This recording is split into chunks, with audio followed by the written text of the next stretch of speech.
Andrew Whitfield, good to have you with us. Not only are we saying that the police are aware of this, the Democratic Alliance is suggesting they are complicit in this. Help me understand where that's coming from.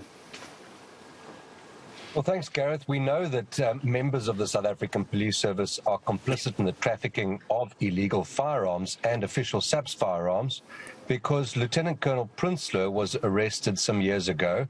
He was released on bail because supposedly he has the names of on parole, and he has the names of other police officers who've been involved in what appears to be a criminal syndicate operating within SAPS together with criminal networks outside of SAPS.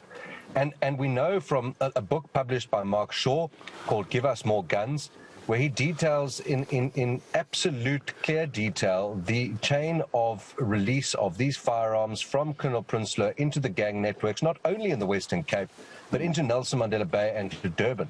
And so the DA is actually calling for this audit of all police stations, the SAPS 13 lockers and official firearms.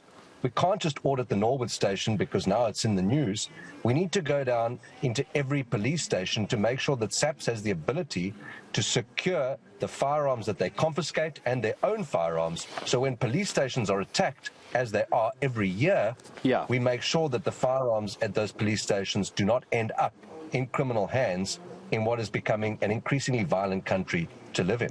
All right, as we talk about this audit, there's an incredible number of police stations to try and audit on this issue. Andrew, of course, we need to try and find some solution to this. The DA seems to be moving in the right direction. Who audits this, and then who do you expect to make the changes once those audit findings come out? Auditing is one thing, making changes is quite something else.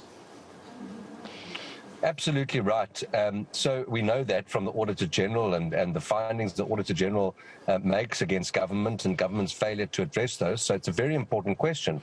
We are basically want to take this proposal to Parliament and to say, look, we've got the option. Parliament can call on SAPS to do the audit and ask the Auditor General to verify those findings. And then Parliament must make sure that SAPS implements the recommendations that come out of the audit.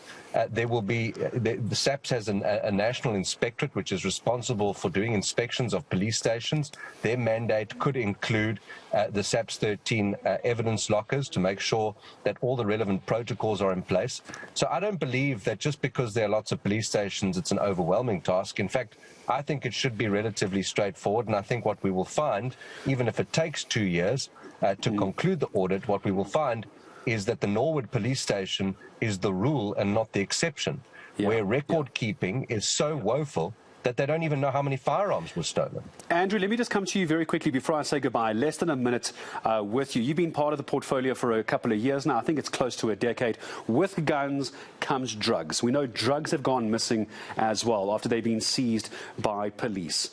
So where are we on this? Because when we start talking about violent crime, yes, we've got the weapons, yes, we've got the cash, but we've also got the problem with the drugs, especially in the Western Cape. Where are we on that? How concerned are you? Last 30 seconds is yours. Absolutely, completely concerned about it. Any evidence that is stored in SAPS police stations should be ultimately destroyed. So if you confiscate those firearms from 7 years ago, Gareth, they should have been destroyed. If they're illegal firearms and the cases have been investigated, SAPS cannot hold on to firearms and drugs for that amount of time and expect them not to go missing in a police service with declining standards of service and increasing levels of corruption. So we absolutely are concerned about all evidence, including not only the guns, but the drugs, absolutely, because the two go hand in glove.